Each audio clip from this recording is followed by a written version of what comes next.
ব্যাটিংয়ের শুরুটা যেভাবে করেছিল শেষটা সেভাবে করতে পারেনি আফগানিস্তান। তাতে অবশ্য জয় পেতে কোনো সমস্যা হয়নি তাদের। প্রতিপক্ষ নিউজিল্যান্ডকে 84 রানে হারিয়ে টি-20 বিশ্বকাপে টানা দ্বিতীয় জয় পেয়েছে তারা। নিজেদের বিশ্বকাপ অভিযান শুরু করতে নেমে গায়ানায় আফগানিস্তানের কাছে গুড়িয়ে গেছে নিউজিল্যান্ড। মূলত ব্যাটিংয়ে রহমানুল্লাহ গুরবাজ আর বোলিংয়ে ফজল হক ফারুকী এবং রশিদ খানের কাছেই বিধ্বস্ত হয়েছে কিউরা। 160 রানের লক্ষ্যে ব্যাটিংয়ে নেমে 75 রানে অল আউট হয়েছে তারা। ম্যাচে 4টি করে উইকেট নিয়েছেন ফারুকী ও রশিদ, বাকি 2টি পেয়েছেন অভিজ্ঞ অলরাউন্ডার মোহাম্মদ নবী। বোলিংয়ে নিউজিল্যান্ডকে গুড়িয়ে দেওয়ার এই শুরুটা করেন ফারুকী। প্রথম 4 ব্যাটারের 3 জনকেই আউট করেন বাঁহাতি এই পেসার। তার বোলিং তোপে 33 রানে 4 উইকেট হারিয়ে পরাজয়ের দিকে যেন এগিয়ে যেতে থাকে কেন উইলিয়ামসনের দল।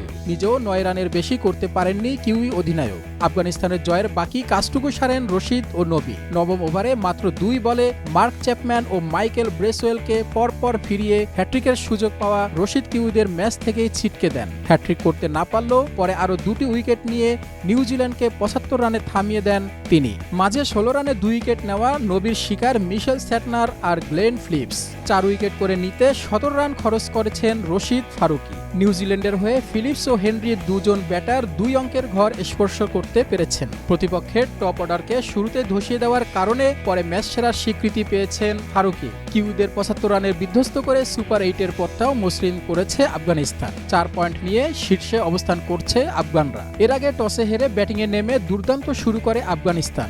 নিজেদের প্রথম ম্যাচে উগান্ডার বিপক্ষে 154 রানের জুটি গড়া গুরবাজ ইব্রাহিম জাদরান সেঞ্চুরি রানের জুটি গড়েছেন। আগের থেকে কম করলেও 103 রানের জুটিতে আফগানরা বড় রানের সংগ্রহই দেখছিল। তবে 44 রানে ইব্রাহিম আউট হওয়ার পর দৃশ্যপট যায় উল্টে। দলের হয়ে সর্বোচ্চ 80 রান করলেও পরে আফগানদের 159 রানের বেশি এনে দিতে পারেননি গুরবাজ। 142.85 স্ট্রাইক রেটের ইনিংসে সমান 5টা করে 4-6 মেরেছেন এই ওপেনার। কিউইদের হয়ে 2টি করে উইকেট নিয়েছেন ট্রেন্ট বোল্ট ও হেনরি। ডেস্ক রিপোর্ট, স্টার সংবাদ।